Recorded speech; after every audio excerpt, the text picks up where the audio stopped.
Olá, como vão vocês? Eu sou a Cíntia, sou geriatra, e hoje a gente vai falar um pouquinho sobre pneumonia nos idosos, com foco em broncoaspiração, principalmente no espaço hospitalar. Então, nossos objetivos da aula vai ser falar sobre os fatores de risco dos idosos, né, que aumentam o risco de broncoaspiração, pincelar um pouco sobre o tratamento, porque vocês vão ter sobre tratamento de pneumonia no final do bloco, né, da pós com o infectologista, e orientar sobre a prevenção dessa broncoaspiração. Também vou pincelar um pouquinho sobre essa orientação de prevenção, porque a Thalita vai falar um pouquinho para vocês da parte da fono em relação aos riscos de broncoaspiração. Então, a gente sabe que a incidência de pneumonia e a sua mortalidade está associada com a idade, com o envelhecimento. É uma condição comum e grave nos pacientes com 65 anos ou mais, e a abordagem para o diagnóstico e manejo da pneumonia em idosos é a mesma da população geral.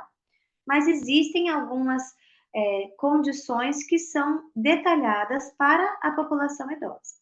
Então, devido à associação entre a mortalidade relacionada à pneumonia e o envelhecimento, a idade é um componente nas fórmulas de prognóstico para avaliar a gravidade e determinar as indicações de hospitalização. Questões importantes no idoso com pneumonia.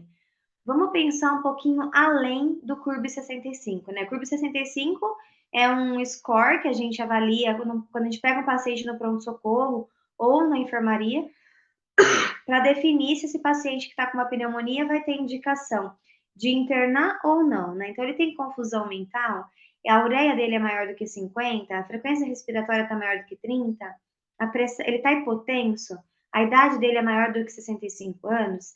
Se ele tiver 2 pontos desses 6, a gente considera internação. Se ele tiver de 3 a 5, a gente vai pensar em internar ele numa UTI. Mas vamos pensar um pouco além do CURB 65, né?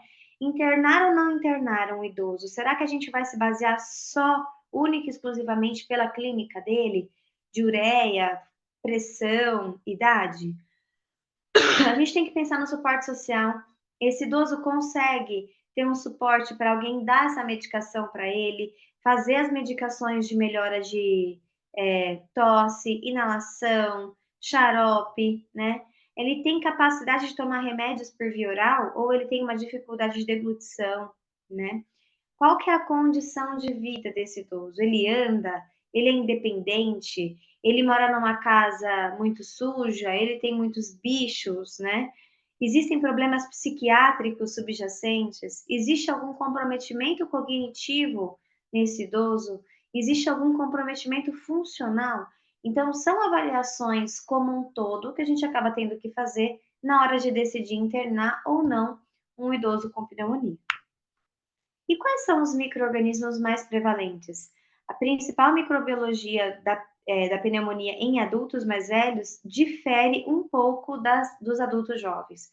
Então, o Streptopneumoniae ainda é o organismo mais predominante, mas existem infecções polimicrobianas e organismos gram-negativos, como a Haemophilus, Legionella, Klebsiella, que também são comuns, particularmente nos pacientes que têm DPOC ou que residem em casa de repouso. E a vacina e a pneumonia, né? A gente sabe que a imunização para influenza e para pneumococo são estratégias preventivas de pneumonia importantes e com eficácia. Embora a vacinação da pneumococcus não possa prevenir a pneumonia em si em adultos mais velhos, a gente sabe que quando o idoso evolui para uma pneumonia, se ele foi vacinado, as taxas de bacteremia e de doença pneumocócica invasiva diminuem muito nos pacientes imunizados. E a mortalidade em pacientes idosos hospitalizados com pneumonia é menor entre aqueles que foram vacinados antes da admissão. E a pneumonia por aspiração, ela refere-se a consequências pulmonares devido à entrada de fluidos gástricos ou orofaríngeos, que podem conter bactérias ou ter um pH mais baixo, ou substâncias exógenas, por exemplo, partículas de alimentos ou líquidos ingeridos, óleo mineral, sal, água doce, nas vias aéreas inferiores.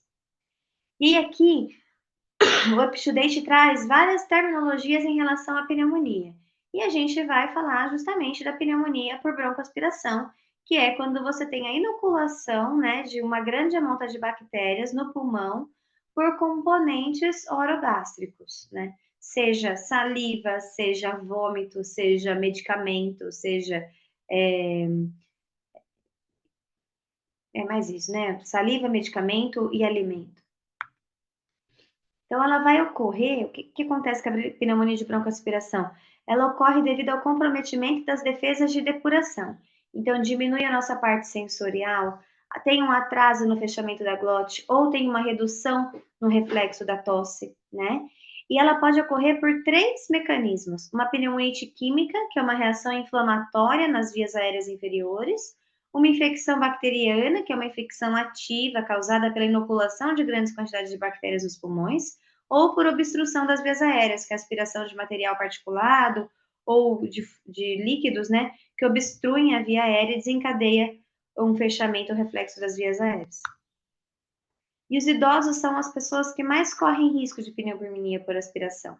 E várias intervenções, por exemplo, posicionamento na cama, mudança da dieta, medicamento, higiene oral, solução para enxaguante oral, alimentação por sonda, são propostas para prevenir a aspiração com dados limitados para documentar a sua eficácia. E a gente vai falar um pouquinho sobre eles.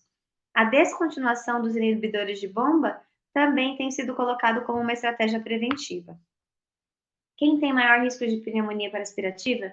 Pacientes com demência avançada, Parkinson grave ou condições neurológicas que têm alto risco de pneumonia por aspiração. E pacientes idosos tratados com antipsicóticos. E aqui vem um alerta, que pacientes que tossem ao engolir podem apresentar sinais de disfunção da deglutição e aspiração. E oferecer uma maior assistência na alimentação, uma consistência modificada nos alimentos e uma avaliação formal da fono faz muita diferença nesses pacientes que estão tossindo depois de se alimentar. Bom, aqui o UpToDate também lista algumas condições que predispõem à aspiração, né? Então, uma alteração do nível de consciência pode ser por crise convulsiva, trauma, anestesia, abuso de droga, alcoolismo. A questão da própria disfagia, né? Alterações, por exemplo, divertículos, acalásia, xerostomia, obstrução orofaríngea também pode causar. Distúrbios neurológicos, AVC, esclerose múltipla, Parkinson, demência, enfim, mecanismos que diminuem a nossa defesa, nossa capacidade de defesa, né, barreiras de defesa, por exemplo, sonda nasointeral, intubação, traqueostomia, broncoscopia, podem afetar e predispor uma broncoaspiração, e outros, como vômitos, obstrução gástrica, um grande volume de dieta, né, pelos tubos de alimentação, como sononese enteral ou gastrostomia, anestesia, ilho paralítico, insuficiência glótica, gastroparesia, ascite. Clinicamente, quando que eu vou pensar numa pneumonia por aspiração? Quando tem um início indolente dos sintomas, uma condição predisponente para a aspiração, geralmente a consciência comprometida devido ao uso de drogas, alcoolismo, doença neurológica ou disfagia, evidência concomitante de doença periodontal e escarro com odor fétido. E aí, quando a gente pensa em pacientes com broncoaspiração, pneumonia por broncoaspiração, da comunidade, né? A gente vai pensar, esse paciente ele precisa ser hospitalizado? Não. Como que eu vou entrar com medicamento para ele? Eu vou internar? Eu não vou internar? Se eu não for internar esse paciente, eu posso tentar usar como tratamento amoxicilina com clavulanato ou algumas alternativas que seriam moxifloxacino ou clindamicina. Se eu for internar esse paciente, eu vou pensar, eu vou precisar colocar ele numa UTI ou numa enfermaria. Se for numa UTI, eu vou precisar pensar em já começar com medicamentos que vão cobrir gram-negativos de forma mais potente. Por exemplo, Tazocin. Se não forem pacientes, se não forem para UTI, se eles não estão tão graves, a gente pode tentar Ampicillobactam ou ceftriaxona e metronidazol.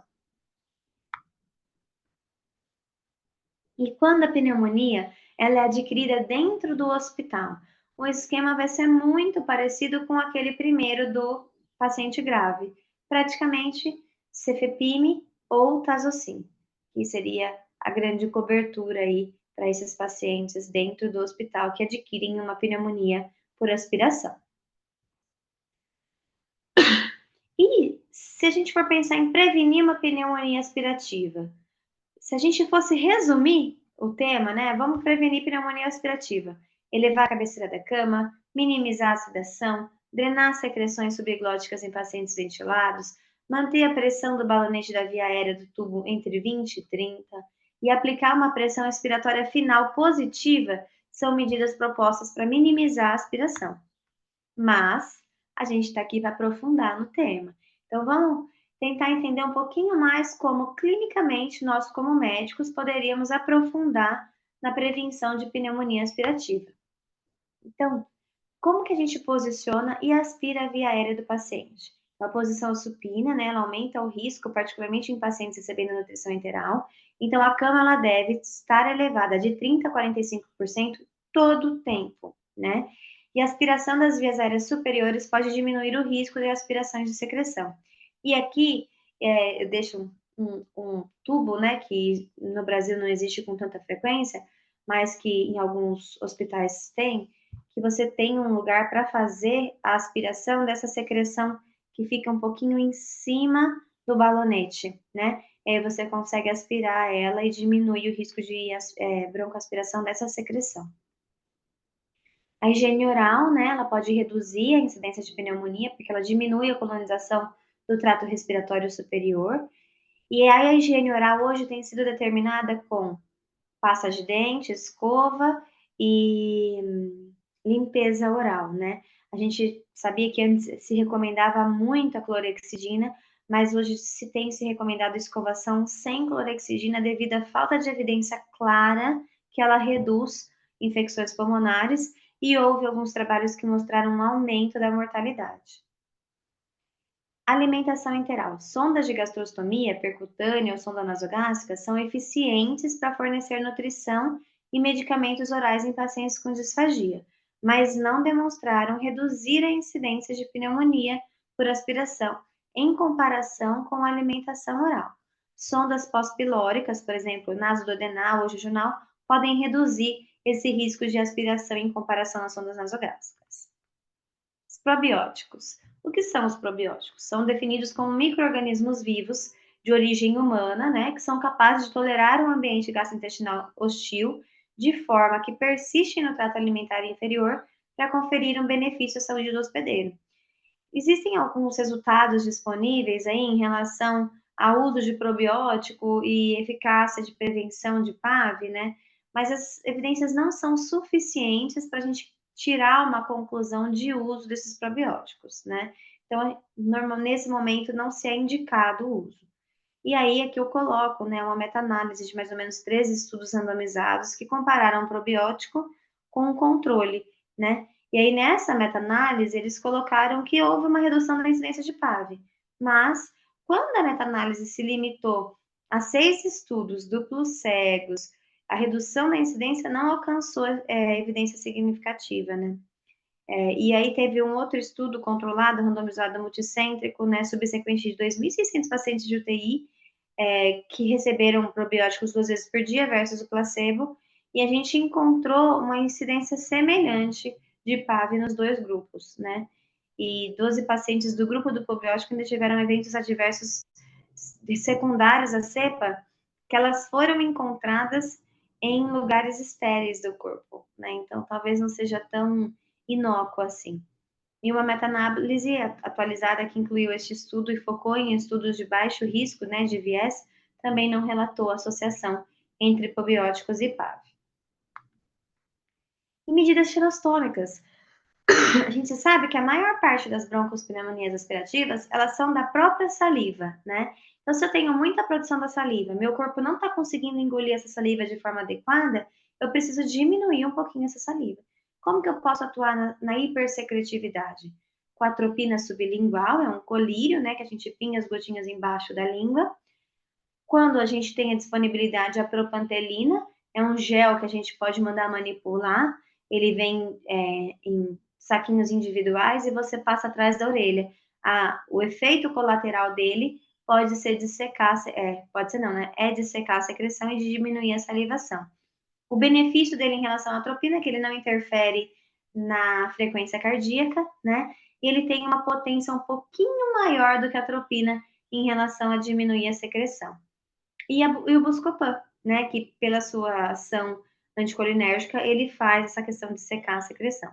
Uma outra medicação que pode ser pensada seria a amitriptilina, mas a gente começa a não pensar tanto em tricíclicos em idosos por causa dos riscos, né? E por causa dos efeitos colaterais. Mas em pacientes, às vezes jovens, que estão em risco de pneumonia broncoaspirativa, principalmente por causa de câncer, enfim, pode ser uma alternativa. Medidas do refluxo gastroesofágico, então usar pró-cinéticos, evitar constipação intestinal, e aqui um alerta para a gente evitar o uso de óleo mineral em pacientes que têm risco, né, de disfagia, porque aumenta muito o risco de pneumonia química, inclusive pelo próprio óleo mineral. Então, resumindo, a pneumonia aspirativa ela é, na realidade, entre os idosos da comunidade, principalmente por causa do aumento da incidência da demência e das doenças neurodegenerativas. Prevenir é muito importante, ter um acompanhamento multidisciplinar com fono e físio é essencial, e orientar e informar os familiares é muito importante. Por quê? Muitas vezes os familiares abaixam a cabeceira da cama, oferecem comida para o paciente deitado. Então, a gente também precisa trazer o familiar para o nosso cuidado e trazer o familiar para as informações que a gente tem, explicar para eles o porquê que não pode dar aquele tipo de comida, o porquê que não pode dar comida deitado, como é melhor posicionar esse paciente para ser alimentado, né? Eles fazem da maior boa vontade, mas às vezes acabam expondo o paciente a alguns riscos por uma questão de desinformação. É isso, espero que tenham gostado. Obrigada. Mas no finalzinho dos blocos das aulas, vocês vão ter uma aula específica de pneumonia para os idosos, então por isso que eu não foquei tanto na parte de tratamento, e sim na parte de broncoaspiração. Até a próxima.